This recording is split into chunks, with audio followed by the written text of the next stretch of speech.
Redmi அவங்களோட flagship line சீரிஸான K சீரிஸில் இப்போ புதுசாக K90 and K90 Pro அப்படின்னு 2 ஸ்மார்ட் ஃபோன்ஸ் இப்போ லான்ச் பண்ணியிருக்கிறாங்க. இன்றைக்கி இந்த வீடியோவில் K90 Pro Max எப்படி இருக்குன்னு இந்த வீடியோவில் பார்க்கலாம். ஃபர்ஸ்ட் நம்ம பார்க்குறது டிசைன் பொறுத்த வரைக்கும் K சீரிஸில் என்ன மாதிரி டிசைன் கொடுத்தாங்களோ கிட்டத்தட்ட சிமிலரான டிசைன் தான். சின்ன சேஞ்சஸ் தான் இங்கே எடுத்துகிட்டு வந்திருக்காங்க. இந்த டிசைன் கொஞ்சம் பார்க்குறதுக்கும் நல்லா இருக்குது அண்ட் கூடவே போஸோட கொலாபரேட் பண்ணி இங்கே சவுண்ட் கொடுத்துருக்கிறதுனால இன்னுமே பெட்டராக இருக்கிறதுக்கான சான்சஸ் அதிகமாக இருக்குது. K90 Pro Maxோட சைஸ் பொறுத்த வரைக்கும் உங்களுக்கு 6.9 இன்ச்சஸ்க்கான OLED டிஸ்பிளே யூஸ் பண்ணியிருக்கிறாங்க. இந்த டிஸ்பிளே வந்து ஒரு LTPS டிஸ்பிளே தான், LTPO கிடையாது. ஸோ இந்த வேரியபிள் ரெஃப்ரெஷ் ரேட் சப்போர்ட் இதில் இருக்க போகிறது இல்லை. அண்ட் ரெசல்யூஷன் பொறுத்த வரைக்கும் உங்களுக்கு 1200x2608 பிக்சல்ஸ் கொடுத்துருக்குறாங்க. இந்த டிஸ்பிளேக்கு உங்களுக்கு 120Hzக்கான ரெஃப்ரெஷ் ரேட் சப்போர்ட்டும் அண்ட் டச் சாம்பிளிங் ரேட் உங்களுக்கு 480Hz வரைக்கும் போகும்னு சொல்லியிருக்காங்க. அண்ட் அடிஷ்னலாக இந்த டிஸ்பிளேயோட பீக் பிரைட்னஸ் எடுத்துக்கிட்டிங்கன்னா உங்களுக்கு 3500 nits வரைக்கும் போகும். பட் இது HDR மோடில் தான். டைரக்ட் சன்லைட்டில் யூஸ் பண்ணும்போது நீங்கள் தாராளமாக யூஸ் பண்ணலாம், எந்த வித இஷ்யூஸும் இருக்க போகிறது இல்லை. அண்ட் மீடியா கன்சம்ஷன் பெட்டராக இருக்கணும் அப்படிங்கிறதுக்காக இங்கே HDR-ஓட 10+ சப்போர்ட் இருக்குது. DCI-ஓட P3 white colour camera support இருக்குது அண்ட் கூடவே 68.7 பில்லியன் கலர்ஸ் இதால் ப்ரொடியூஸ் பண்ண முடியும். அண்ட் அடிஷ்னலாக இந்த டிஸ்பிளேக்கு உங்களுக்கு டால்பி விஷன் சப்போர்ட்டும் இருக்குது. ஸோ ஓவராலாக பார்க்கும்போது மீடியா கன்சம்ஷனுக்கு ஒரு நல்ல டிஸ்பிளேனே சொல்லலாம். அண்ட் அடிஷ்னலாக இந்த டிஸ்பிளேக்கு வெட் டச் 2.0 சப்போர்ட் இருக்குது. ஸோ உங்கள் ஹேண்ட் வெட்டாக இருந்தாலுமே இந்த டிஸ்பிளே ஈஸியாக யூஸ் பண்ண முடியணும். அண்ட் அடிஷ்னலாக இங்கே TSMோட 12 nm D2 display chip option இங்கே கொடுத்துருக்குறாங்க.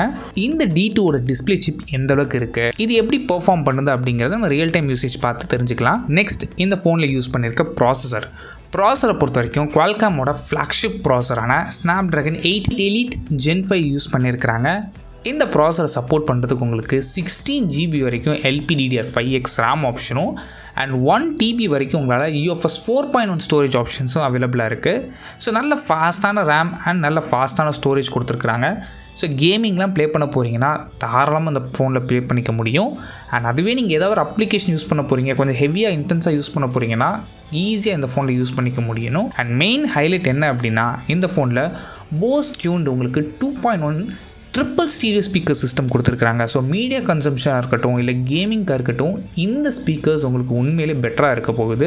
அண்ட் கேமராஸ் பொறுத்த வரைக்கும் இங்கே ட்ரிப்பிள் கேமரா செட்டப் யூஸ் பண்ணியிருக்கிறாங்க. பிரைமரி ஷூட்டர் பொறுத்த வரைக்கும் உங்களுக்கு 50 மெகாபிக்சலுக்கான 1/1.31 இன்ச்சஸ்க்கான சென்சார்.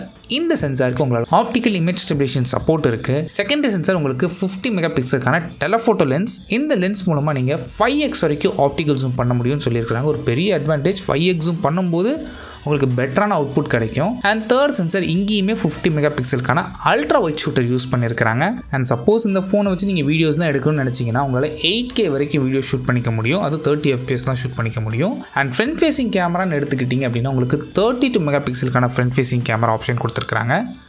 Next battery. இந்த ஃபோனை பவர் பண்ணுறதுக்கான பேட்டரி உங்களுக்கு 7560 mAhக்கான பெரிய பேட்டரி கெப்பாசிட்டி.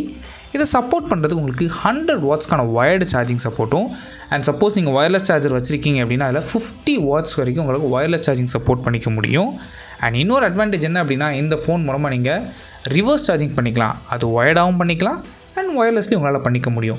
இது ரெண்டுலேயுமே பண்ணும்போது உங்களுக்கு அவுட்புட் எவ்வளோ வரும்னு பார்த்தீங்கன்னா உங்களுக்கு 22.5 வாட்ஸ்க்கான ரிவர்ஸ் ஒயர்லெஸ் சார்ஜிங் சப்போர்ட் இருக்குது. ஸோ ஒரு ஷாமியோட பவர் பேங்க் எடுத்திங்கன்னா உங்களுக்கு 22.5 வாட்ஸ் என்ன வருதோ அது அப்படியே இந்த ஃபோனில் உங்களால் பண்ணிக்க முடியும். அண்ட் அடிஷ்னலாக இந்த ஃபோனில் இன்டிஸ்பிளே ஃபிங்கர் பிரிண்ட் சென்சார் இருக்குது, Wi-Fi 7 support, Bluetooth version 5.4 support இருக்குது.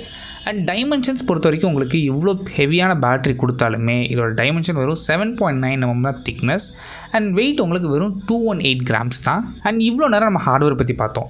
சாஃப்ட்வேர்னு எடுத்துக்கிட்டிங்கன்னா எங்கள் Android 16 ரன் ஆகுது. இதுக்கு மேலே ஷாமியோட ஓன் UIயான HyperOS வெர்ஷன் 3 அப்ளை பண்ணியிருக்கிறாங்க. நெக்ஸ்ட் இந்த ஃபோனோட ப்ரைஸிங் பொறுத்த வரைக்கும் இப்போதைக்கு இந்த ஃபோன் சைனாவில் தான் லான்ச் பண்ணியிருக்காங்க. இந்தியாவில் கூடிய சீக்கிரம் லான்ச் பண்ணுவாங்க. பட் அது ஒன்று போக்கோவில் லான்ச் ஆகும், இல்லை ரெட்மியில் வேறு ஏதாவது நேமில் லான்ச் ஆக போகுது.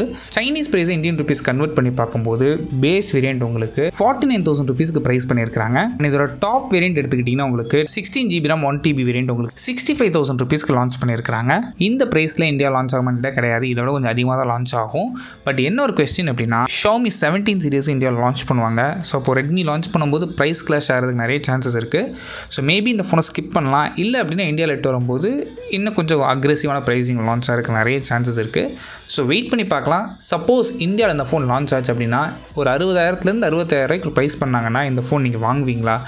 உங்களோட தாட்ஸ் என்ன அப்படிங்கிறது கீழே கமெண்ட் பண்ணுங்கள்.